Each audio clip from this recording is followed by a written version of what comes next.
Astro TV 7 நண்பர்களுக்கு அன்பு வணக்கம்.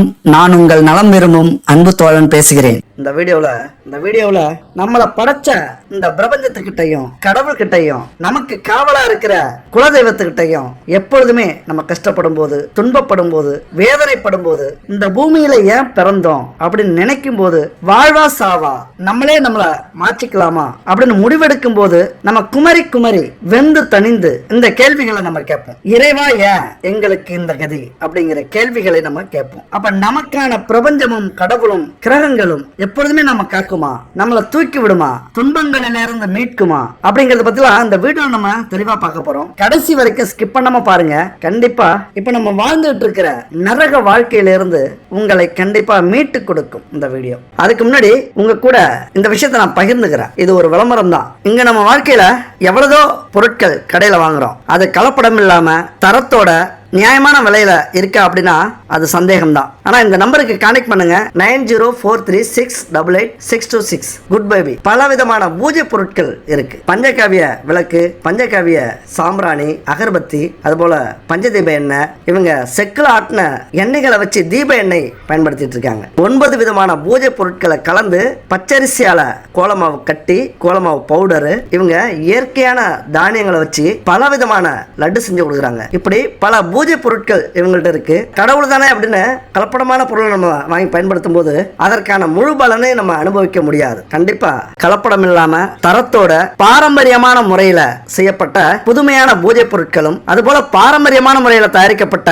உணவுப் பொருட்களும் இவங்க செஞ்சு கொடுத்துக்கிட்டு இருக்காங்க. உங்களுக்கு நம்பிக்கை இருக்கும் பட்சத்துல இவங்கள்ட்ட கான்டெக்ட் பண்ணி இந்த பொருளை வாங்கி பயன்படுத்தி பாருங்க. கண்டிப்பா உங்களை திருப்திப்படுத்தும். நம் எண்ண அலைகள் நல்லவையாக இருப்பின் நன்மையும், தீயவையாக இருப்பின் தீமையும் நமக்கு நடக்க செய்கிறது. நம்ம வாழ்க்கையில வெற்றி, தோல்வி, சுக துக்கங்களுக்கு நம்முடைய எண்ணங்களே முதல் காரணம். எல்லாம் வல்ல இந்த பிரபஞ்ச சக்தி எதை கேட்டாலும் தரும். இதை எவர் ஒருவர் பரிபூரணமாக நம்புகிறாரோ அவர் எதிலும் வெற்றி மேல் வெற்றி பெற்று எல்லா வளங்களும் நலன்களும் பெறுகிறார். இதுதான் இந்த பிரபஞ்ச விதி. இந்த விதிய உங்களுடைய உயிர் மூச்சா எப்பொழுதுமே வச்சுக்கீங்க. தயவு செஞ்சு அலட்சியப்படுத்தாதீங்க.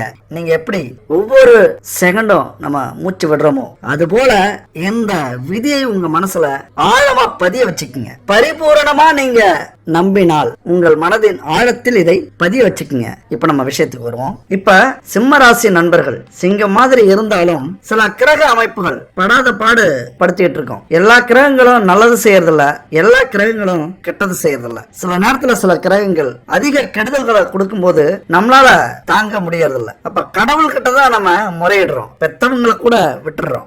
கடவுள் கிட்ட நம்முடைய மனக்கதறல, குமரல, வேதனைய கேள்விகளா கொடுக்கிறோம். அப்படி சிம்ம ராசி என்ன மாதிரி கேள்விகளை வைப்பீங்க அப்படின்னா, என்ன செஞ்சாலும் குறை கூறுகிறார்கள், எங்க வீட்டுல நிம்மதியான வாழ்க்கை கிடைக்கல, என்னதான் உழைச்சாலும் குத்தம் சொல்லி ஒதுக்கி வைக்கிறாங்க, எல்லாருக்கும் உதவி செய்யறேன், யாரும் எங்களுக்கு உதவி செய்யறதுக்கு ஆள் இல்ல, உதவி செய்ய வேண்டாம், கீழே தள்ளிவிட்டு மிதிக்காம இருந்தா போதும், அவமதிக்காம இருந்தா போதும், என்ன உதவி செஞ்சாலும் அதுக்கு நன்றி கடனா உதவி செஞ்சேன்னு கூட சொல்ல மாட்டாங்கிறாங்க. உதவி செஞ்சதால அதிகம் இழந்தவர்கள் சிம்மராசி நண்பர்களாகத்தான் இருப்பீங்க. நீங்க என்னதான் உதவி செஞ்சாலும் உங்களுக்கு உதவி செய்யணும் அப்படிங்கிற நோக்கத்தோட அந்த உதவியை ஏற்றுக்கொள்ள மாட்டார்கள் யாரா இருந்தாலும். இந்த விஷயத்தை பொறுத்த வரைக்கும் சிம்மராசி புரிஞ்சுக்கணும். உதவி அப்படின்னு நம்மள்ட்ட தேடி வராங்க, நம்ம செய்யறோம் அப்படின்னா உங்களுக்கு திருப்பி கிடைக்கும் அந்த உதவி.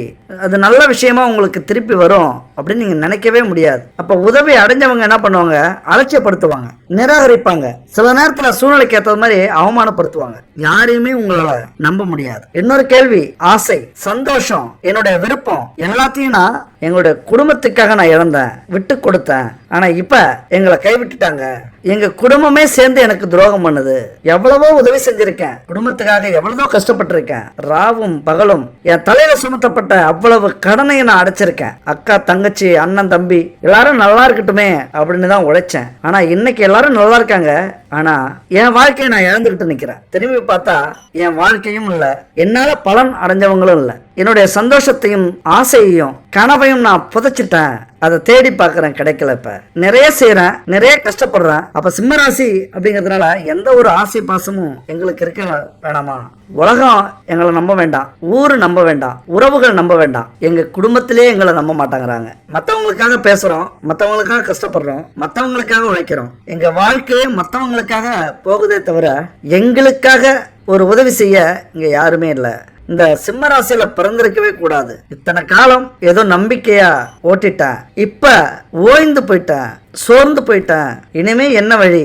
இறைவா நீயே கதி. கடன் தொல்லை தாங்க முடியல. இந்த கடன் தொல்லையால நிம்மதியா சாக கூட முடியல. அப்படியே முயற்சி பண்ண அந்த தகுதி கூட எனக்கு இல்லை அப்படின்னு எல்லாரும் என்ன காப்பாத்திட்டாங்க. நிம்மதியா தான் அந்த உலகத்துல வாழ முடியல அப்படின்னா ஒரு நிம்மதியான சாவு கூட எனக்கு வரமாட்டேங்குது. என் குடும்பத்துல நான் மூத்த பிள்ளை தான். என்னுடைய தம்பிகளுக்கும் தங்கைகளுக்கும் என் வாழ்க்கையை நான் தியாகம் செஞ்சேன். ஆனா எனக்கு கிடைச்சது எல்லாமே துரோகங்களும் மோசடிகளும் அவமானங்களும் தான். என்னுடைய குடும்பத்துல இப்படி ஒரு கேள்வி, இப்படி ஒரு கஷ்டம். பெத்தவங்க கூட அவங்க கூட சேர்ந்துக்கிட்டு எனக்கு துரோகம் பண்றாங்க, என்ன அனாதையா ஆக்கிட்டாங்க. இன்னைக்கு வாழ்க்கை வெறுமையா போயிட்டு இருக்கு. உறவுகள் கூட கைவிட்டுடுச்சு. நேத்தி வரைக்கும் நான் நல்லா இருக்கும் போது நல்லா பேசி சிரிச்சுக்கிட்டு இருந்த உறவுகள் நண்பர்கள் என் நிலையை பார்த்து இன்னைக்கு ஒதுங்கி நிக்கிறாங்க. அப்படியே 1-2 பேர் பேசினா கூட வெளியில ஒண்ணு உள்ளுக்குள்ளார ஒண்ணு வச்சுக்கிட்டு பேசுறாங்க. இப்ப துரோகங்களை தவிர வேற எதுவுமே என் வாழ்க்கையில இல்ல. துரோகங்களை எந்த காலத்திலையும் நான் மன்னிப்பேன், ஆனா என்னால மறைக்க முடியலையே இறைவா. அவமானம் படலாம், அந்த அவமானத்தை பட்டுக்கிட்டே இருக்க முடியுமா? நிம்மதியா வாழ விடு, இல்லைன்னா நிம்மதியாவது சாக விடு அப்படிங்கிற கேள்வி. தனிமை, பயம், கூச்சம், கோபம், விரக்தி பகலாவே இருந்தாலும் இருள் சூழ்ந்துகிட்டு இருக்கிறது மாதிரியான ஒரு வாழ்க்கை. எதெடுத்தாலும் தோல்வி, எவ்வளவு கஷ்டப்பட்டாலும் வேலையிலையும் தொழிலையும் நஷ்டம். நான் கண்ட கனவையும் உருவாக்கின இலக்குகளையும் என்னால அடைய முடியவே இல்லை. எப்போதுமே என்னால நினைச்சத சாதிக்க முடியல, விரும்பியதை அடைய முடியல. ஏதோ ஒண்ணு நடக்குது இறைவா, எனக்கு வெற்றியே கிடைக்காதா? நான் வெற்றிக்கு ஆசைப்படவே கூடாதா? துன்பத்தோட இருந்து இருந்து துன்பத்தோடே வாழ்க்கை நடத்த வேண்டிய சூழ்நிலை எங்களுக்கு வந்துருச்சு, எனக்கு வந்துருச்சு. எந்த இடத்துக்கு போனாலும் நிராகரிப்பு, அவமானம், துரோகம். எவ்வளவு நல்லது செஞ்சாலும் நன்றி மறந்தவர்கள் இந்த உலகத்துல நிறைய பேர். பல இழப்புகள்.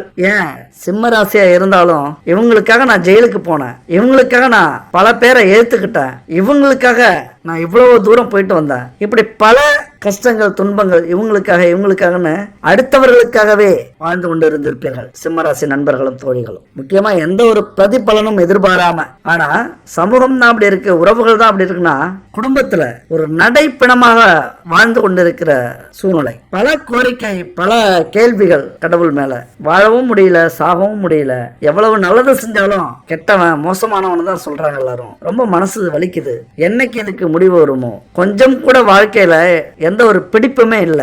ரொம்ப சோர்ந்து போயிட்டேன். தப்பே செய்யாம என்னை அவமானப்படுத்துறாங்க. என் கதறல் இறைவாவும் காதுக்கு கேட்கலையா? என் ஆதங்கம் உனக்கு புரியலையா? நான் எந்த அளவுக்கு உண்மையா இருந்தேன்? தப்பே செய்யாம என்னை இந்த அளவுக்கு அவமானப்படுத்தி இருக்காங்க. இப்படி பல கேள்விகளை சிம்மராசி நண்பர்களும் தோழிகளும் இந்த கடவுளை பார்த்து, பிரபஞ்சத்தை பார்த்து வச்சுக்கிட்டே இருப்பீங்க, கேள்வி கேட்டுக்கிட்டே இருப்பீங்க. இங்க என்ன ஒரு விஷயம்னா, சிம்ம ராசி அப்படின்னாலே சிங்கம் மாதிரி இருப்பீங்க. இன்னும் சொல்ல போனா சிங்கம் தான். ஆனா இதுவே உங்க உள்ளுக்குள்ளார எவ்வளவு வருத்தங்கள், எதிர்பார்ப்புகள், நியாயமான ஆசைகள் இருந்தாலும் அது உலகத்துக்கு தெரியாது. நீங்க தைரியமா இருக்கிறது மாதிரியே இருக்கும் பாக்குறவங்களுக்கு. அப்ப என்ன நினைப்பாங்க அப்படின்னா, இவங்களுக்கெல்லாம் நம்முடைய உதவி தேவைப்பட போகுதா? இவங்களுக்கெல்லாம் நம்ம ஹெல்ப் பண்ணுமா? இவங்களுக்கு என்ன குறைச்ச? நல்லா தானே இருக்காங்க அப்படிங்கிற எண்ணங்கள் இருக்கும் நிறைய பேருக்கு, உங்களை பார்க்கறவங்களுக்கு. அதனால நீங்க உதவியே செஞ்சவங்களா இருந்தாலும் உங்களை கவனிக்கவே மாட்டாங்க. நீங்க எவ்வளவு உதவி செஞ்சாலும் நினைச்ச பார்க்கறது அவங்களுக்கு நேரம் இருக்காது.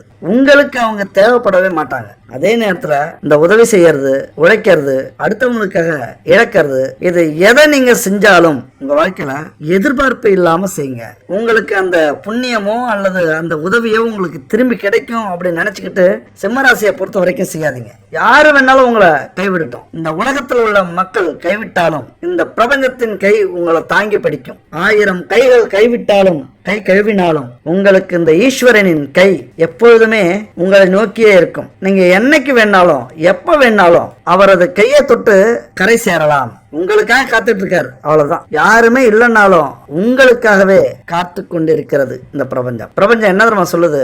எல்லாரும் தன்னுடைய நிலையிலிருந்து உயர்ந்த இடத்தை பார்ப்பாங்க. எவ்வளவு பெரிய ஆளா, எவ்வளவு பெரிய குடும்பமா, எவ்வளவு கோடீஸ்வரர்களா இருக்காங்களே அப்படின்ட்டு. ஆனா நான் என்னை விட தாழ்ந்தவர்கள், என்னை விட கஷ்டப்படுபவர்கள், இவர்களை பார்த்து நான் ஆறுதல் அடைஞ்சுக்கிறேன். என்னுடைய வாழ்க்கைக்கு என்னைக்குத்தானே ஒளியேற்றி கொடுக்க போகிறாய் ஆண்டவனே, உன் பாதங்களை நான் கண்ணீரில் நீராட்டினேன்.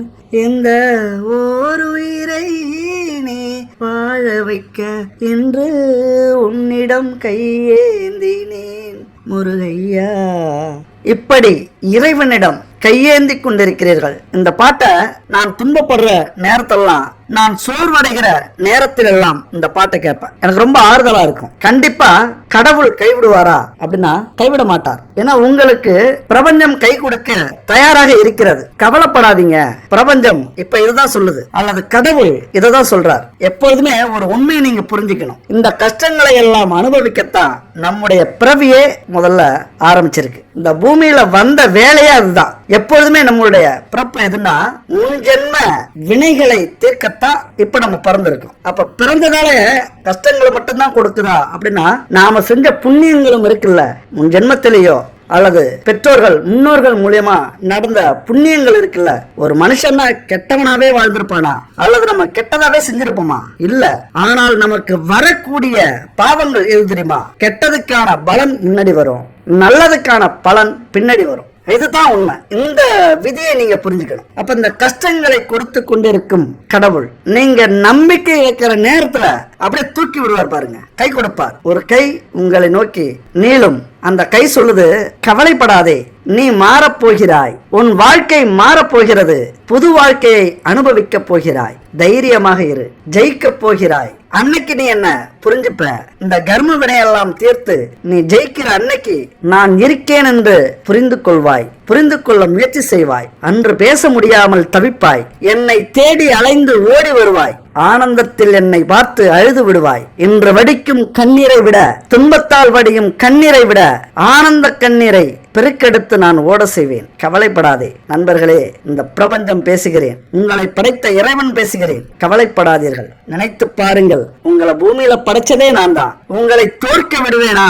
அதற்காகவே நான் உன்னை தேடி வந்திருக்கிறேன். என் கையை பிடி, என்னை தொட்டு விடப்பார், முழுசா நம்பு, கவலைப்படாதே. நிச்சயமாக உன்னை இந்த புதைக்குழியிலிருந்து கரை சேர்ப்பேன். இது தெரியாமல், இந்த கர்மா புரியாமல் கவலைப்பட்டு கொண்டிருக்கிறாய். நம்பிக்கையோடு இரு, நம்பிக்கை தான் வாழ்க்கை. இப்படி சொல்கிற கடவுள் பிரபஞ்சம் உங்களை கைவிடுமா? நீங்க நினைச்சு பாருங்க.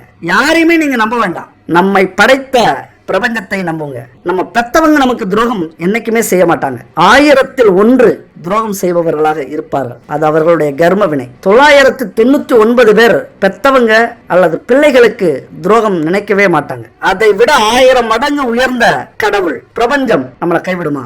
நம்மளை படைக்கிறதுக்கு எவ்வளவு கஷ்டப்பட்டு இருக்கோம் இந்த பிரபஞ்சம். யோசிச்சு பாருங்க. இதெல்லாம் ஒரு விதி, இது ஒரு ஃபார்முலா, இது ஒரு டிசைன். அப்படியே அப்பா அம்மா இணைஞ்ச உடனே நம்ம பறந்துட்டோம் அப்படின்னு நினைச்சிடாதீங்க. இந்த பிரபஞ்சத்துக்கு பெரிய பங்கு இருக்கு. முன் ஜென்ம பாவங்களை சுமந்து புண்ணியங்களை சுமந்து உங்களை சரியான பெற்றோர்களுக்கு பிறக்க வைத்து அந்த பாவ மூட்டைகளை, அந்த புண்ணிய மூட்டைகளை உங்களுக்குள்ளார இறக்கி வைக்கணும். பிரபஞ்சத்துக்கு பெரிய வேலை இருக்கு. இந்த ரகசியத்தை நீங்க புரிஞ்சுக்கிட்டீங்க அப்படின்னா உங்களுக்கு மன வருத்தமே வராது. எவ்வளவு கஷ்டங்கள் இருந்தாலும், நோய்கள் இருந்தாலும், துன்பங்கள் இருந்தாலும், துரோகங்கள் இருந்தாலும் இந்த பிரபஞ்சம் உங்களை கைவிடாது அப்படிங்கிற நம்பிக்கையோட உங்க வாழ்க்கைய ஆரம்பிங்க. சிம்ம ராசியை பொறுத்த வரைக்கும் வெளியில பாக்குறவங்களுக்கு சிம்மம், சிங்கம் வீரமா இருந்தாலும் உங்க மனசுக்குள்ளாரையும் ஒரு இதயம் இருக்கு, உங்களுக்குள்ளாரையும் ஒரு உலகம் இருக்கு அப்படிங்கறத நிறைய பேர் புரிஞ்சுக்கிறதே இல்லை. பொதுவா சிம்மம் அப்படிங்கிற சொல் சிங்கத்தை குறிக்குது. இந்த சிம்ம ராசிக்கு அதிபதி சூரிய பகவான். சூரியனா இருக்கும்போது நீங்க கலங்கலாமா? உங்களை கலங்க விட மாட்டான் இந்த சூரிய பகவான். இந்த ராசிக்கு ஏத்தது மாதிரியே எதிரிகள் உங்களை பார்த்து நடுங்குவாங்க. ஏன்னா சில பேரு எவ்வளவு பெரிய கெட்டவனா இருந்தாலும் அவங்கள பார்த்து பயப்பட மாட்டாங்க. அதே நேரத்துல அமைதியா இருக்காங்களா அவங்கள பார்த்து பயப்படுவாங்க. ஏன்னா என்ன செய்வாங்க அப்படின்னே தெரியாது எந்த நேரத்துல. அந்த உங்களுடைய அந்த அமைதியே எதிரிகளை நடுங்க வைக்கக்கூடிய அமைப்பு, அந்த குணம். அப்படி இருந்தாலும் உங்களுக்கும் இவ்வளவு கஷ்டங்கள் வாழ்க்கையில வருது. எப்பொழுதுமே கமெண்ட்ஸ்ல சொல்றது உண்டு, சிம்ம ராசி தான் பேருக்கு இருக்கு, ஆனா நாங்க ஒரு பூனை மாதிரி முடங்கி போயிருக்கோம், எந்த ஒரு மரியாதையுமே இல்ல, காமெடி சிங்கமாயிட்டோம், சிரிப்பு சிங்கமாயிட்டோம், நாங்க ஏளனம் செய்கிறார்கள். எங்க வாழ்க்கையை மாற்றத்துக்கு இந்த பிரபஞ்சம் என்ன சொல்கிறது? சிம்ம ராசி நண்பர்களே, தோழிகளே, நீங்க அதிர்ஷ்டத்தை பெறணும், உங்களது கஷ்டம் நீங்கணும், வாழ்க்கையில உண்மையான சிங்கமா மாறணும், சிம்ம ராசிக்கு ஏத்தது மாதிரி சிங்கமா மாறணும் அப்படின்னா கும்பகோணத்துல இருக்கிற சூரியனார் கோவிலுக்கு போயிட்டு வாங்க. சூரிய பகவானை அதிபதியாக நீங்க கொண்டிருக்கிறதுனால இந்த சூரிய பகவானை சென்று வழிபடுங்கள். அது மட்டும் இல்ல, உத்திரமேரூர்ல இருக்கிற, அதாவது காஞ்சிபுரம் அந்த வழியில இருக்கிற வியாக்கிரபுரீஸ்வரர் ஆலயத்துக்கு போயிட்டு வாங்க. 1500 வருஷத்துக்கு முன்னாடி கட்டின கோவில், பழமையானது. இந்த கோவில்ல சிம்ம தட்சிணாமூர்த்தி ரொம்ப விசேஷமானவர். சிம்மராசியில பிறந்தவங்க தொடர்ந்து 18 வாரங்கள் இங்க போய் விளக்கேற்றி வச்சுட்டு வாங்க. இதெல்லாம் முடியுமா? நடக்கிற காரியமா? இதை விட அசிங்கப்பட்டு வாழ்க்கையில வாழணுமா? நோய்பட்டு வாழணுமா? தொழில் இல்லாம, வேலை இல்லாம, கௌரவம் இல்லாம, 4 பேர் நல்லா இருப்பாங்க, நடுவுல நம்ம வாழ்க்கை தரம் உயராம அப்படிப்பட்ட வாழ்க்கையை நம்ம வாழ்ந்துகிட்டு இருக்கணுமா? அதை விட இந்த 18 வாரங்கள் அல்லது முடியலையா 18 மாதங்களாவது இந்த கோவிலுக்கு போயிட்டு வாங்க. இந்த கோவில் ரொம்ப முக்கியமான கோவில். தொடர்ந்து 18 மாதங்கள் இந்த கோவிலுக்கு போயிட்டு நெய் விளக்கேற்றி ஸ்ரீ சிம்ம தட்சிணாமூர்த்தியை வழிபட்டு வாருங்கள். குடிசையிலே இருந்தாலும் உங்களை கோட்டையில தூக்கி வைக்கக்கூடிய தட்சிணாமூர்த்தி அந்த தட்சிணாமூர்த்தி. அதுதான் ஐதீகம். அங்க போயிட்டு இந்த மந்திரத்தை, அந்த கோவில்ல ஒரு இடத்துல லிங்கம் இருக்கும். ஏன்னா ஈஸ்வரன் கோவில் அப்படிங்கும்போது கண்டிப்பா லிங்கம் இருக்கும், அமைதியான இடத்துல இருக்கும். அங்க உட்காருங்க. குறைஞ்சது 27 முறையும் அதிகபட்சம் 108 முறையும் இந்த மந்திரத்தை சொல்லுங்க. அற்புதமான மந்திரம். சரியா உச்சரிங்க. ஓம் நமோ பகவதே தட்சிணாமூர்த்தியே மகயம் மேதாம் பிரங்காம் பிரேச்ச நமக அப்படிங்கிற இந்த மந்திரம். இந்த ஸ்ரீ சிம்ம தட்சிணாமூர்த்திக்குரிய சக்தி வாய்ந்த மூல மந்திரம் இது. இந்த கோவிலுக்கு போயிட்டு நான் சொன்ன அத்தனை முறையும் சொல்லுங்க. அதுபோல தினமும் அதிகாலையில் எழுந்திருச்சு சூரிய நமஸ்காரம் செய்யுங்க. குறைஞ்சது ஒரு 8 முறை இந்த மந்திரத்தை சொல்லுங்க. அதுபோல நீங்க வேலை செய்யற இடத்துல உயர் அதிகாரிகளுக்கு உங்களால முடிஞ்ச உதவிகளை செய்யுங்க. நான் வேலை செய்ய தான் வந்திருக்கேன், உங்களுக்கு பணிவிடையெல்லாம் நான் செய்ய மாட்டேன் அப்படின்லாம் யோசிக்காதீங்க. இங்க வந்து உயர் அதிகாரிகளை நீங்க உயர் அதிகாரிகளா பார்க்க கூடாது, சூரிய பகவானா நீங்க பார்க்கணும். அவங்க 1000 வஞ்சகத்தோட இருக்கட்டும், நிராகரிக்கட்டும், நம்மளை அவமானப்படுத்தட்டும், அவர்களுக்கு கொடுக்க வேண்டிய குறைந்தபட்ச மரியாதையாவது நம்ம கொடுக்கணும். மதிக்கவே இல்லைனாலும் நீங்க கொடுக்கிற மரியாதை இறைவன் உங்கள் வாழ்க்கையை மாற்றுவார். முடிஞ்ச வரைக்கும் பணிவிடை செய்யுங்க. சூரிய பகவானின் பூரண அருளாசி உங்களுக்கு கிடைக்கும். அதுபோல போலீஸ் ஸ்டேஷன், கோர்ட்டு, ஆஸ்பத்திரி, ராணுவ முகாம், இந்த மாதிரி வேலையில இருக்கிறவங்களுக்கு உங்களால முடிஞ்ச உதவி செய்யுங்க. ஒரு தண்ணி பாட்டில் கொண்டு போய் கொடுக்கறது, மதிய டைம்ல ஒரு சாப்பாடு வாங்கி கொடுக்கறது, உங்களால முடிஞ்ச ஒரு 2-3 பேருக்கு மருத்துவமனைக்கு அங்க போயிட்டு யாருக்காவது உணவு அல்லது மருந்து வாங்கி கொடுக்கறது. கஷ்டப்படுறவங்க ரொம்ப அதிகம் பேர் இருக்காங்க. பாதையை கஷ்டப்படாம பயணம் செய்யறதுக்கு இவங்களுக்கான லிஃப்ட் கொடுங்க. அப்ப சூரிய பகவானின் அருள் உங்களுக்கு கண்டிப்பா கிடைக்கும். எந்த பிரச்சனையும் வராது, இருக்கிற பிரச்சனை சரியாகும். இது போல உதவி செய்யுங்க.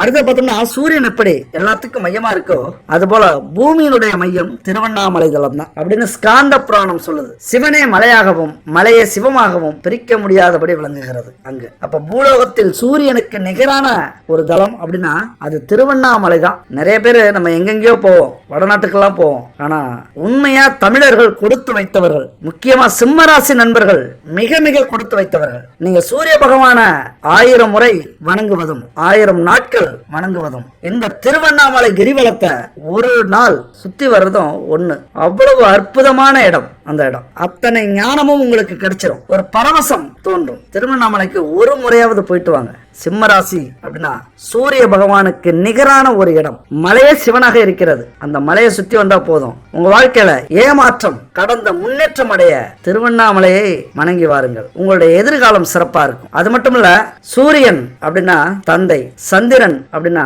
தாய் இல்லைன்னா பெண். அதனால பெண்களுக்கு நல்லது செஞ்சாலும் சூரியனுக்கு ரொம்ப பிடிக்கும். அது மட்டும் இல்ல, சுமங்கலி பெண்கள், கன்னி பெண்கள், இவங்கெல்லாம் சந்தோஷப்படுறதுக்கு இந்த புடவை, அலங்கார பொருட்கள் இதெல்லாம் வாங்கி கொடுங்க. அவங்க ஏதாவது கஷ்டப்படுறாங்க, அவங்களுக்கு உதவி பண்ணுங்க. ஏதாவது ஒரு வகையில கன்னி பெண்களுக்கு மறைக்க முடியாத அளவுக்கு உதவி செய்யுங்க. சூரிய பகவான் உங்க மேல கருணை வைக்க ஆரம்பிச்சிருவார், உங்களை கவனிக்க ஆரம்பிச்சிருவார். உங்க இளைய சகோதரி யாராவது இருக்காங்க அப்படின்னா அந்த வயசுக்குள்ளார அவர்களுடைய துணைகள், அதுபோல வாழ்க்கை துணையை பிரிந்த பெண்கள் முக்கியமா அவர்களுக்கெல்லாம் உதவி செய்யலாம். அது மட்டும் இல்ல, இந்த பெண்களுக்கு உதவி செய்யறது அவங்களை சந்தோஷப்படுத்துற ஒரு பண்டிகை இப்ப வருது, வரலட்சுமி விரதம் அடுத்த மாசத்துல வருது. இதை நீங்க அருமையா பயன்படுத்திக்கலாம். ஒரு அருமையான பரிகாரம் இது, அற்புதமான ஒரு விரதம், பயன்படுத்திக்கங்க. பெண்களாக இருந்தீங்கன்னா வரலட்சுமி நோன்பு இருந்து முறைப்படி பூஜை செஞ்சு அன்னை மகாலட்சுமியை வரவேற்று உங்க வீட்டுல அந்த பூஜையில கலந்துகிற பெண்களுக்கு அந்த பொருட்கள் எல்லாம் கொடுப்பாங்க தானமா. அதெல்லாம் கொடுத்தீங்க அன்னைக்கு அப்படின்னா கணவருக்கு நீண்ட ஆயுள், திருமணம் ஆகாத பெண்களுக்கு திருமணம், நல்ல கணவன், அதுபோல புகழ், செல்வம், இன்னும் சொல்ல போனா 16 வகையான செல்வம் அன்னைக்கு கிடைக்குமா. 16 வகை செல்வத்தையும் வழங்கக்கூடிய மகாலட்சுமி தேவியை நினைச்சு வரலட்சுமி விரதம் இருந்தீங்க அப்படின்னா எவ்வளவு கஷ்டங்கள் இருந்தாலும் அதெல்லாம் தீர்ந்து போகும். நான் என்ன சொல்றேன், எவ்வளவு துன்பங்கள் இருந்தாலும், பிரச்சனைகள் இருந்தாலும், கடன் பிரச்சனையா இருந்தாலும், குடும்ப பிரச்சனையா இருந்தாலும், குடும்ப பிரிவு இருந்தாலும், இந்த விரதத்தை முறையா இருங்க. இதை பத்தின விளக்கத்தை அடுத்த வீடியோல நான் விளக்கமா சொல்றேன், எப்படி இருக்கணும் அப்படின்ட்டு. முறையா இருங்க, அதுக்கப்புறம் உங்கள் வாழ்க்கை கண்டிப்பா மாறும். அத்தனை பிரச்சனைகளும் உங்கள் வாழ்க்கையில இருந்து விலகும். திருமணம் நடக்காதவங்களுக்கு திருமணம் நடக்கும். நல்ல கணவன் அமைவார்கள். கணவன் இருந்தால் ஆயுள் நீடிக்கும். 16 செல்வங்களும் நம்ம குடும்பத்துக்கு வரும். வரலட்சுமி விரதத்துல அவ்வளவு அற்புதங்கள் இருக்கு. வாழ்க்கை பூரா கஷ்டப்படுறதை விட அன்னைக்கு அந்த விரதம் இருந்து 4 பெண்களுக்கு அந்த தான பொருட்களை கொடுத்தோம் அப்படின்னா எவ்வளவு பலன் இருக்கு தெரியுங்களா? இதெல்லாம் யார் தெரியுமா செய்வாங்க? நல்லா பாருங்க, நல்லா புரிஞ்சுங்க. பெரிய பெரிய கோடீஸ்வரங்க வீட்டுல இதெல்லாம் நடக்கும். பணக்காரர்கள் வீட்டுல நடக்கும். அவங்களுக்கு அந்த உண்மை புரியும். அதை நல்லாவே புரிஞ்சுக்கிட்டவங்க அவங்க. அந்த வாழ்க்கையை நம்மளும் எடுத்தோம், அதுல நம்மளும் பயணிச்சோம் அப்படின்னா கண்டிப்பா நமக்கும் அவ்வளவு பெரிய செல்வங்கள், அவ்வளவு பெரிய பலன் நமக்கு கிடைக்கும். இந்த வரலட்சுமி விரதங்கிறது அற்புதமான விரதம். இந்த வரலட்சுமி விரதத்துல கொடுக்கிற தானமா கொடுக்கிற இந்த பொருட்கள் வேணும் அப்படின்னா இந்த நம்பருக்கு கான்டாக்ட் பண்ணுங்க. குட் பேபி 9043688626 இந்த நம்பருக்கு கான்டாக்ட் பண்ணி அந்த கிட்டு அவங்கள்ட்ட இருக்கு, புக் பண்ணிக்கங்க. அதை வாங்கி வரவங்களுக்கு கொடுங்க. அப்படியே உங்களுக்கு பக்கத்துல கிடைக்குதா, தரமானதா கிடைக்குதா, சுத்தமானதா கிடைக்குதா அப்படின்னா பக்கத்துலயே வாங்கிக்கங்க. இல்ல தரம் சுத்தம் இதெல்லாம் நம்பிக்கை இல்ல, கலப்படம் இருக்கு அப்படின்னா இவங்கள்ட்ட வாங்கிக்கங்க. அது மட்டும் இல்ல பல பூஜை பொருட்கள் இருக்கு, வாங்கி பயன்படுத்தி பாருங்க. அடுத்தது பரிகாரங்களை நம்பிக்கையோட முயற்சி பண்ணும்போது இந்த பிரபஞ்சத்தோட நீங்க தொடர்பு கொள்றீங்க. நம்பிக்கையோட நீங்க தொடர்பு கொண்டீங்க அப்படின்னா கண்டிப்பா உங்களை கைவிடாது. பெத்தவங்க கைவிட்டுருவாங்க, வாழ்க்கையில நம்மளவங்க கைவிடலாம், நண்பர்கள் கைவிடலாம், ஆனால் பிரபஞ்சம் உங்களை கைவிடாது. நம்பிக்கை தான் முக்கியம். அடுத்து பார்த்தோம்னா மனுஷ வாழ்க்கையில இது ரொம்ப பெரிய ஒரு விஷயம். ஏதாவது ஒரு துன்பம் வந்துச்சுன்னா கதறோம், வேதனைப்படுறோம், வருத்தப்படுறோம். இறைவனே இருக்கியா இல்லையாங்கிற சந்தேகம் நமக்கு வந்துடும். ஒரு மன திருப்திக்காக தான் இறைவனை வணங்குறோம், நம்புறோம் அப்படிங்கிற எண்ணங்கள் வந்துடும். அப்ப வாழ்க்கையில இன்பமும் துன்பமும் மாறி மாறி வர்றது இயற்கை அப்படிங்கறத நம்ம புரிஞ்சுக்கிறதே இல்லை. இன்பம் வரும்போது மகிழ்ச்சி அடையறதும், மனம் துன்பம் அடையும் போது தடுமாறுறதும் இயற்கை. அப்ப இதனுடைய உச்சக்கட்டம் தான் வெறுப்பு தான். இந்த கேள்விக்கெல்லாம் காரணம் கடவுளுக்கு கண்ணில்லையா? எல்லாம் என் தலைவிதி. என்ன பாவம் செய்தேனோ? எந்த பாவமும் செய்யாத எனக்கு மட்டும் ஏன் இப்படி நடக்குது? நான்லாம் ஏன் பிறந்தேன்? இப்படி பல வார்த்தைகளை போட்டு நம்ம புலம்புறோம். அது உங்களுக்கும் பொருந்தும், எல்லா கஷ்டங்களுக்கும் இது பொருந்தும். பல பேருடைய ஆதங்கம் என்னன்னு பாத்தீங்கன்னா எல்லாரும் நல்லா இருக்காங்க, எல்லாரும் சந்தோஷமா இருக்காங்க, நம்ம மட்டும் ஏன் இப்படி இருக்கும்? கெட்டவங்க எல்லாம் நல்லா இருக்காங்க, எந்த பாவமே செய்யாத நம்ம மட்டும் ஏன் இப்படி இருக்கும்? அப்படிங்கிற ஒரு ஆதங்கம் நமக்கு வர்றது இயற்கை தான். ஆனா இந்த ஒரு விஷயத்த நீங்க ஆணைத்தரமா புரிஞ்சுக்கங்க நண்பு, நண்பர்களே, தோழிகளே. தர்ம சாஸ்திரப்படி, நியதிப்படி ஒருத்தர் தெரிஞ்சும் தெரியாமலும் புண்ணியம் செஞ்சா அதுக்கு தக்க பலன் கண்டிப்பா உண்டு. அது மாதிரி தெரிந்தும் தெரியாமலும் செய்யக்கூடிய பாவங்களுக்கும் தக்க பலன் உண்டு. ஆக கர்ம வினைக்கேற்ற பலன் நமக்கு நிச்சயம் உண்டு அப்படிங்கறத 100% நீங்க நம்பி ஆகணும். பிரபஞ்ச விதியில இது ஒரு முக்கியமான விதி. நாம என்ன செய்யறோமோ அது நமக்கு திருப்பி கிடைக்கும் அப்படிங்கிறது புரியக்கூடிய விதி. அப்ப இந்த விதியானது அரசன் முதல் ஆண்டி வரைக்கும் எல்லாருக்குமே பொருந்தும். நீ, நான், ஏழை, பணக்காரன், ஆண், பெண், நல்லவன், கெட்டவன், மனிதன், விலங்கு, இப்படி எல்லாம் எதுவுமே இல்லை. எல்லாத்துக்குமே இந்த விதி பொருந்தும். அப்ப இதுக்கெல்லாம் காரணம் என்னன்னா பூமியில பிறக்கிறதுக்கு காரணம் இதுதான். நம்ம ஏன் பூமியில பிறந்தோம் அப்படிங்கறத காரணம் நீங்க தெரிஞ்சுக்கிட்டீங்க அப்படின்னா கண்டிப்பா இந்த இன்பம் துன்பத்துக்கெல்லாம் நீங்க துவளவே மாட்டீங்க, கலங்கவே மாட்டீங்க. நம்முடைய முற்பிறவியில செய்த பாவ புண்ணியம் தான் இதுக்கு காரணம். அதனால இந்த பூமியில நம்ம பிரச்சனைகள் இருக்கா, குழப்பங்கள் இருக்கா, துன்பங்கள் வருதா, அப்ப அதை நினைச்சு வருத்தப்பட்டு இன்னும் மேலும் மேலும் துன்பத்தை நம்ம உருவாக்கிக்கிறத விட இது இயற்கை, நம்முடைய கர்ம வினை, இதுல இருந்து கடப்பது எப்படி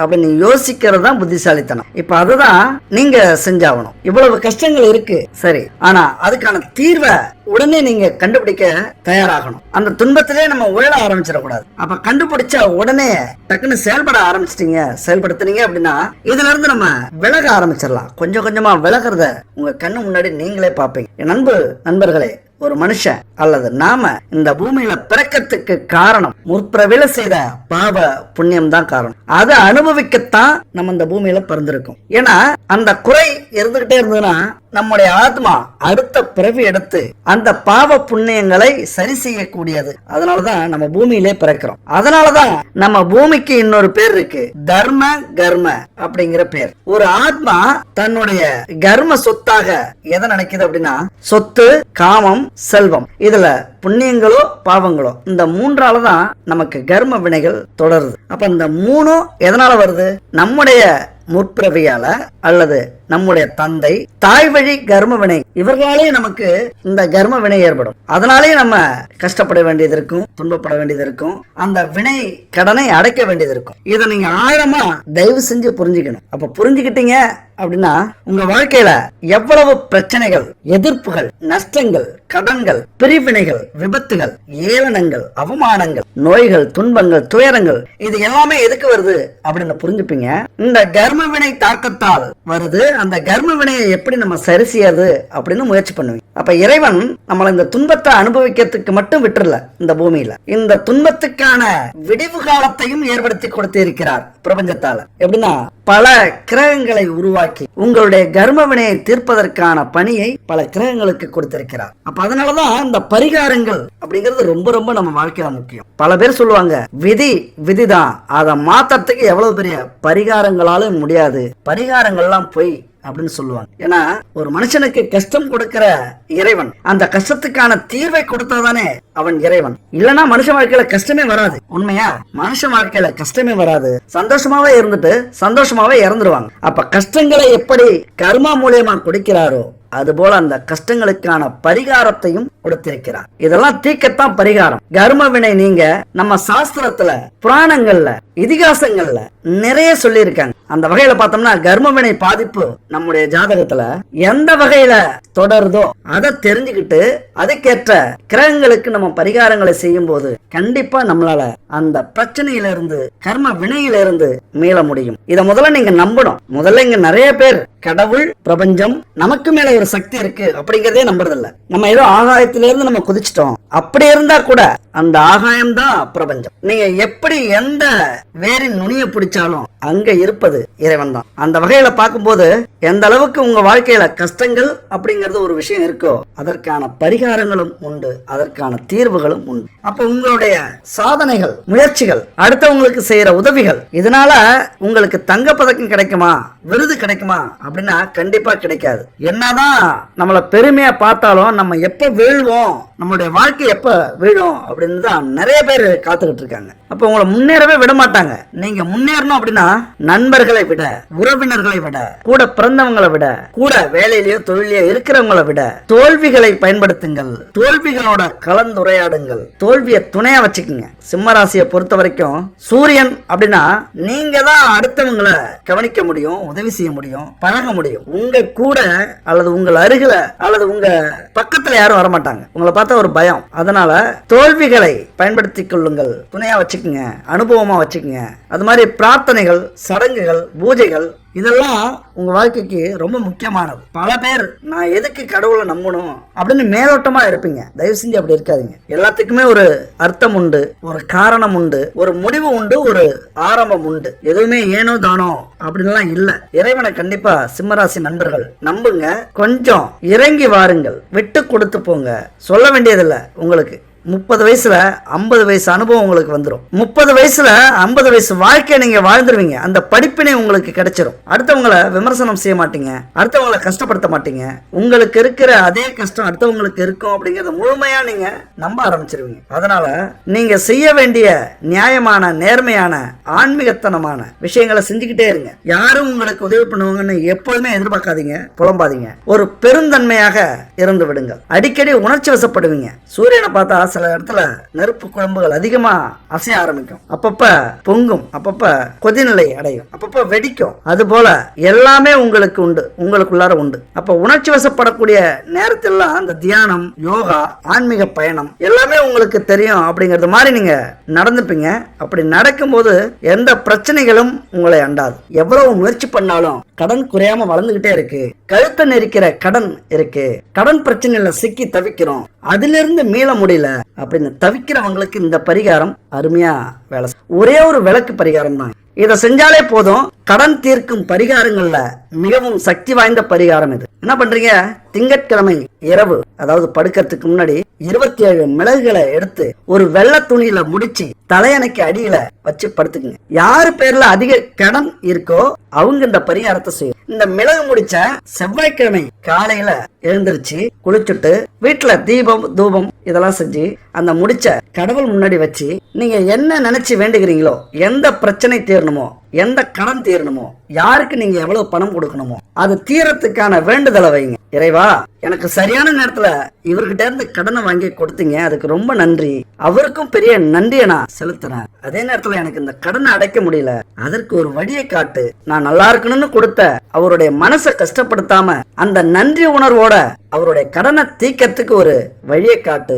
உங்களுக்கு பிடிச்ச தெய்வம், குலதெய்வமோ இஷ்ட தெய்வமோ அல்லது எல்லாத்துக்கும் பெரியவர் சிவனோ, இந்த வேண்டுதலை வையுங்க. அதுக்கப்புறம் அந்த மிளகு முடிச்சிய காலையில சிவன் கோவில் எங்க இருக்குன்னு பாருங்க. அந்த சிவன் கோவிலுக்கு போயிட்டு ஒரு அகல்ல நல்லெண்ணெய், சுத்தமான நல்லெண்ணெய் வாங்கிக்கிங்க. கிடைக்கல அப்படின்னா இந்த ஸ்கிரீன்ல இருக்கிற நம்பருக்கு கனெக்ட் பண்ணுங்க. செக்கில் ஆட்டின எண்ணெய்களை வச்சுக்கிட்டு தீப எண்ணெய், பஞ்ச தீப எண்ணெய், வீட்டுக்கு உணவுக்கு எண்ணெய்கள், இப்படி இவங்க கொடுத்துக்கிட்டு இருக்காங்க. இவங்களை கான்டாக்ட் பண்ணி எண்ணெய் வாங்கிக்கிங்க. அது மட்டும் இல்ல, பூஜை பொருட்கள் என்னெல்லாம் இருக்கோ எல்லாமே இவங்கள்ட்ட கிடைக்கும். முயற்சி பண்ணி பாருங்க. அப்ப இந்த சுத்தமான எண்ணெய அந்த அகல்ல ஊத்தி அந்த அகல்ல அந்த மிளகு முடிச்ச வச்சு அந்த எண்ணெயில ஃபுல்லா முழுகணும். அந்த மிளகு முடிச்சு, அந்த மிளகு முடிச்சோட நுனி பகுதி இருக்குல்ல, அதை ஒரு திரி மாதிரி திரிச்சு அதுல தீபம் ஏத்துங்க, அதாவது விளக்க ஏத்துங்க. அந்த நேரத்துல முருகன் மந்திரத்தை மனமுருகி சொல்லுங்க, மனமுருகி வேண்டிங்க. இந்த மந்திரத்தை சொல்லும் போது நம்பிக்கையோட இந்த மந்திரத்தை சொல்லுங்க, பொறுமையா சொல்லுங்க. வாய்க்குள்ளார சொன்னாலும் பொறுமையா சொல்லுங்க. 27 முறையோ அல்லது 54 முறையோ அல்லது 108 முறையோ உங்களால எவ்வளவு எண்ணிக்கையில சொல்ல முடியுமோ இந்த மந்திரத்தை சொல்லுங்க. ஓம் சௌம் சரவணபவ ஸ்ரீம் கிரீம் கிளீம் க்ளௌம் சௌம் நமக. தெளிவா இந்த மந்திரத்தை மனப்பாடம் பண்ண வச்சுக்கங்க. ஒரு அற்புதமான மந்திரம். நான் சொன்ன எண்ணிக்கையில இந்த மந்திரத்தை சொல்லிட்டு வெளியில வாங்க. பட்ட கஷ்டத்துக்கெல்லாம் ஒரு தீர்வு கண்டிப்பா கிடைச்சிடும். அந்த நிமிஷமே உங்களுக்கு அது விலகினது மாதிரி ஒரு தெளிவு பிறக்கும் பாருங்க, ஒரு அமைதி பிறக்கும். கடனை அடைஞ்சது மாதிரியான ஒரு ஃபீலிங் உங்களுக்கு உருவாகும். அந்த எண்ணமே அந்த கடனை அடைக்கும். பனி போல அந்த கடனை விலக்கி உங்களுக்கு அருள் புரிவார் முருகப்பெருமான். ஆனந்த வாழ்க்கையை மாற்றி கொடுப்பார் இந்த கந்தன். அதனால இந்த முருகப்பெருமானுடைய மந்திரத்தை சொல்லுங்க. மனமுருக எல்லா தெய்வங்களையும் வேண்டிவிட்டு வீட்டுக்கு வாங்க. இந்த மிளகு தீப பரிகாரத்தை தொடர்ந்து 9 வாரங்கள் செய்யுங்க, விட்டுறாதீங்க. இப்படி செஞ்சுட்டு வந்தீங்க அப்படின்னா எப்படிப்பட்ட கடனாக இருந்தாலும் படிப்படியா அது குறைய ஆரம்பிச்சு. இல்லங்க எனக்கு கடன் பிரச்சனை எல்லாம் இல்ல, தொழில எதிரிகள் பிரச்சனை இருக்கு, செய்வினை, பில்லி சூனியம், கந்திஷ்டி பிரச்சனை ஓவரா இருக்கு வீட்டுல, எங்களால வாழ்க்கையில எவ்வளவு கஷ்டப்பட்டாலும் முன்னேற முடியல அப்படின்னு நினைக்கிறவங்க இதே பரிகாரத்தை செய்யுங்க. அந்த மனமுருகி கேக்குறீங்களா, அதற்கான பதில் கிடைக்கும். இந்த பரிகாரத்தை எப்ப தொடங்கணும் அப்படின்னா தேய்பிறை திதி அன்னைக்கு தொடங்குறது நல்லது. நம்ம மனுஷங்கிட்ட வாங்கின கடனுக்கு மட்டும் இல்ல இந்த பரிகாரம்ங்கிறது. சீட்டு எடுத்திருப்போம், இஎம்ஐ கட்டுவோம், பேங்க்ல லோன் வாங்கியிருப்போம். இந்த கடனை எல்லாம் சீக்கிரம் அடைக்கணும் அப்படின்னா இந்த மிளகு தீப பரிகாரம் மிக மிக முக்கியமான. இந்த பரிகாரத்தை செய்யுங்க. அது மாதிரி செவ்வாய்க்கிழமை கடனை அடைக்கிறதுக்கு ரொம்ப அற்புதமான நாள். நம்ம என்னைக்கு வேணாலும் கடனை கொடுப்போம். அப்படி எப்பொழுதுமே கொடுக்காம வாங்காம செவ்வாய்க்கிழமை இன்னைக்கு கடன் வாங்குங்க, செவ்வாய்க்கிழமை இன்னைக்கு கடனை கொடுங்க. எல்லாரும் சொல்லுவோம், ஏன் செவ்வாய்க்கிழமை பணம் கொடுக்க கூடாது, வாங்க கூடாது அப்படின்னு சொல்றது தெரியுமா? மெயினா கொடுக்கிறவங்க செவ்வாய்க்கிழமை கொடுக்க மாட்டாங்க. ஏன்னா அந்த கடன் உடனே அடைஞ்சிரும். இதுக்கு இதுதான் அர்த்தம். இதை புரிஞ்சிக்காம கடனை அடைக்கிறவங்களும் என்ன தெரியுமா பண்ணுவாங்க, செவ்வாய்க்கிழமை போய் கடனை கொடுக்க கூடாது, அது கடன் அப்ப நம்ம வாங்கிட்டே இருப்போம் அப்படின்னு சொல்லுவோம். அது உண்மை இல்ல. செவ்வாய்க்கிழமை வாங்குற கடனும் கொடுக்கிற கடனும், கடன் வாங்கினா சீக்கிரம் அடையும், கடன் கொடுத்தா மறுபடியும் கடன் வாங்க மாட்டோம். இதுதான் செவ்வாய்க்கிழமைக்கான அற்புதம். இதை எல்லாருமே நம்ம புரிஞ்சுக்கிறது இல்ல. செவ்வாய்க்கிழமை கடனை கொடுக்க கூடாது, கடனை வாங்க கூடாதுங்கிற ஒரு அவநம்பிக்கையை ஏற்படுத்தி வைத்திருக்கிறார்கள். யாரு? இந்த கடன் வட்டிக்கு மேல வட்டி வாங்கி அடுத்தவங்க வயிற்றுல குட்டிக்கிறாங்கல்ல, அவங்க ஏற்படுத்தின ஒரு அவதூறு தான் இந்த செவ்வாய்க்கிழமை பணம் வாங்க கூடாது, கொடுக்க கூடாது அப்படிங்கிறது. அப்ப இந்த நாள்ல கடனாக பெற்ற தொகையை திருப்பி கொடுத்தால் மீண்டும் கடன் வாங்கும் சூழ்நிலை நமக்கு ஏற்படாது. அது மட்டும் இல்ல, இந்த பரிகாரம் எல்லாம் என்னால செய்ய முடியாதுங்க, செய்யறதுக்கு நேரம் இல்ல. முருகப்பெருமான போய் வணங்குங்க. சிவன் கோவிலுக்கு போய் அல்லது முருகனுக்குன்னு இருக்கிற சன்னிதானத்துல போய் வணங்குங்க. மனமுருகி வணங்குங்க. கண்ணீர் துளி கசிய வேண்டுங்க. முருகா எல்லா பிரச்சனையும் உன் காலடியில கொட்டிட்டேன், எல்லாத்தையும் இழந்துட்டேன். என்னுடைய உடல் மட்டும்தான் உனக்காக இருக்கு, என்னுடைய உசுர் மட்டும்தான் உனக்காக இருக்கு. நீ எதை வேணாலும் எடுத்துக்க. என் பிரச்சனையை உன் பிரச்சனையா உன் காலடியில போட்டுட்ட. அதை பெருசா ஆக்குனாலும் உன் கையில இருக்கு. அந்த பிரச்சனைகள்ல காலில் போட்டு நசுக்குனாலும் உன் காலில் இருக்கு. நீனே பாத்துக்க முருகா.